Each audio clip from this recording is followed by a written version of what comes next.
Imagine planting your garden once and then never having to start over again. No replanting every season, no endless digging, no constant resets, just food showing up, year after year. It sounds like one of those gardening myths people love to talk about but never actually achieve. But here's the truth. It's not a myth, it's a strategy. And once you understand it, it completely changes how you see your garden forever. Because there are plants out there that don't just grow. They stay, they multiply, they quietly build a food system beneath your feet.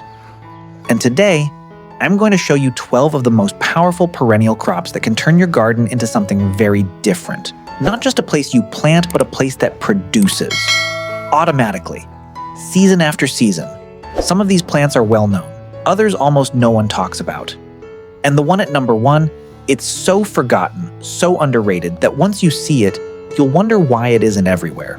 If you've ever wanted a garden that saves you time, saves you money, and feeds you without constant effort, this is the video you've been waiting for. And if you stay until the end, you'll start to see something bigger. Not just a list of plants, but a completely different way to garden. Welcome back. And if you're new here, this channel is all about helping you grow smarter, not harder. Because the goal isn't to work more in your garden. It's to build a garden that works for you. So if that sounds like something you want, make sure you're subscribed. And now let's start the countdown. Coming in at number 12, we have one of the most overlooked perennial vegetables that quietly outperforms almost everything else in your garden. Good King Henry. Most people have never even heard of it. And that's exactly why it's so powerful. Because while everyone else is replanting spinach every season, this plant just keeps coming back. Stronger, fuller, more productive year after year. The leaves taste similar to spinach, but here's the twist. You don't just get leaves, you get shoots. You get buds, multiple harvests from one single plant. It thrives in full sun to partial shade, prefers rich soil, but once it settles in, it becomes incredibly low maintenance. Water it occasionally, harvest often, and it will keep giving.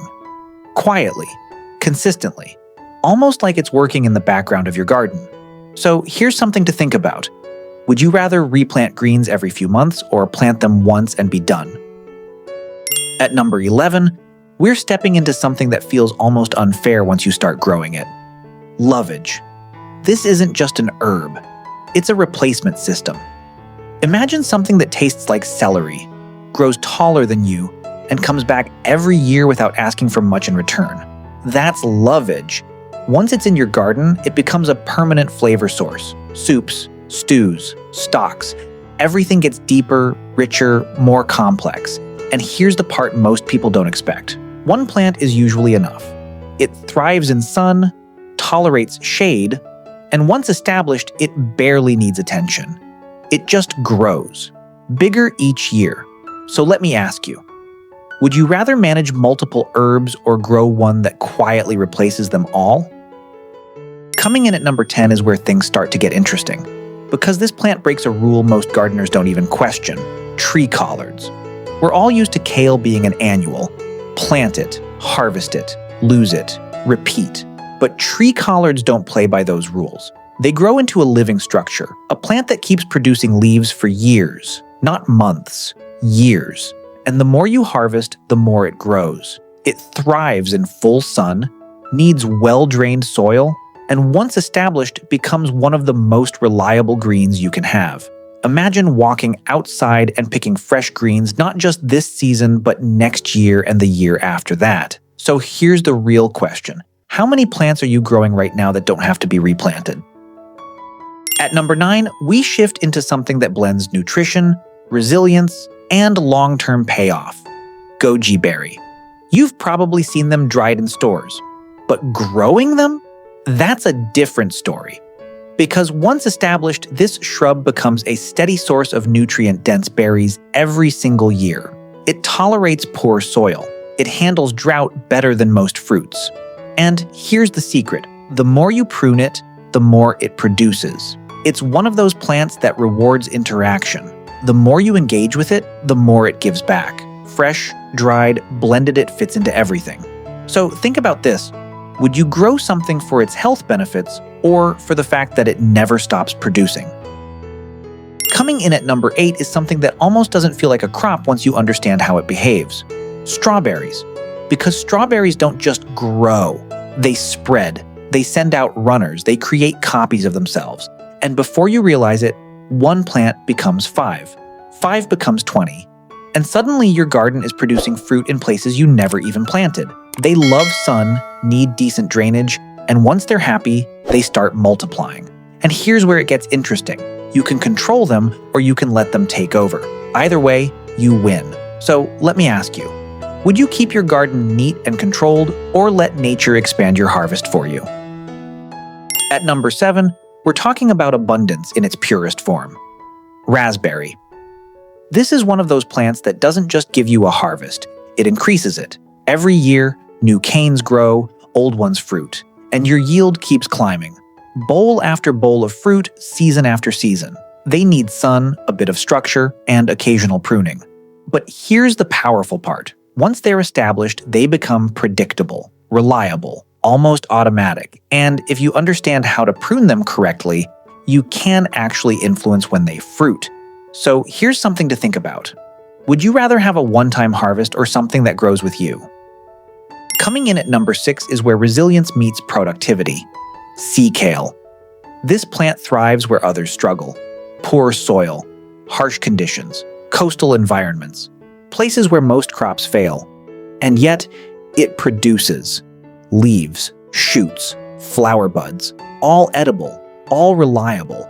Once planted, it doesn't need much. It just exists and gives. It's the kind of plant that quietly proves something important. That productivity doesn't always come from perfect conditions. Sometimes it comes from choosing the right plant. So here's the question. Are you trying to fix your soil or choosing plants that don't need fixing? At number 5, we have something almost everyone knows but very few people truly understand. Mint. Because mint isn't just easy. It's unstoppable. Once it's in your garden, it spreads. Fast. It doesn't ask permission. It doesn't wait. It just grows. Year after year. And that's exactly what makes it powerful and dangerous. It thrives in sun or shade, tolerates almost anything, and requires almost nothing. But the real decision isn't whether to grow it. It's how to control it. Container, garden bed, dedicated space. Because once you plant it, it's not going anywhere. So here's the real question. Do you want a plant you manage or a plant you have to contain? At number 4, we move beyond food and into something that upgrades your entire system. Comfrey. This plant doesn't just grow. It works. Its deep roots pull nutrients from deep in the soil and bring them to the surface. It grows fast. It comes back every year. And every time you cut it, it regrows even stronger. You can use it as mulch, compost, or natural fertilizer. It feeds your soil, which feeds everything else. It's not just a plant, it's a tool. So here's something to think about. What if the most valuable plant in your garden isn't something you eat, but something that makes everything else better? At number 3, we step into something that feels almost luxurious once it starts producing. Fig tree. Sweet, rich, complex fruit showing up every year from the same tree. It loves sun, tolerates drought, and once established becomes incredibly low maintenance. But here's the part most people don't realize. In the right conditions, it can produce twice in 1 year. 2 harvests from one tree. And the longer it grows, the more it gives. So let me ask you, would you grow this for the flavor or for the sheer abundance it brings? Coming in at number 2 is something that feels almost like a loophole in gardening. Perennial leeks. Because unlike regular leeks that disappear after one season, these multiply. Underground, quietly, one becomes several. Several become many. And every year you have more than you started with. They need sun, consistent moisture, and a little patience. But once they establish, they turn into a self-renewing system. Harvest what you need, leave the rest. And it keeps going. So here's the question. Why replant when the plant can do it for you? And finally, at number 1, we have something that almost feels like it was lost to time. Skirret. This was once a staple crop, grown for centuries, then slowly forgotten. But here's what makes it incredible. It produces clusters of sweet, delicate roots every year, without replanting, without resetting, just quietly multiplying beneath the soil. It thrives in sun or partial shade, prefers moist conditions, and once it's in your garden, it stays. Dig what you need, leave the rest, and it comes back again and again and again. So here's my final question for you. Would you rather follow what everyone else is growing or rediscover something that never should have been forgotten? Now take a step back and look at what you've just seen.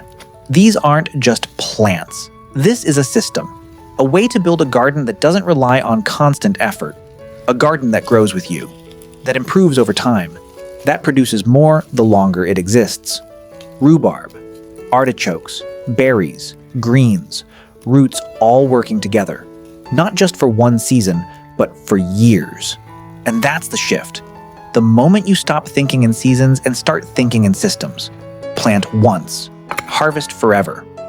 If you found this helpful, make sure you subscribe for more ways to grow smarter, not harder. And if you had to pick just one plant from this list to start with, which one would it be? Let me know in the comments. Because sometimes the smallest decision is what changes your entire garden.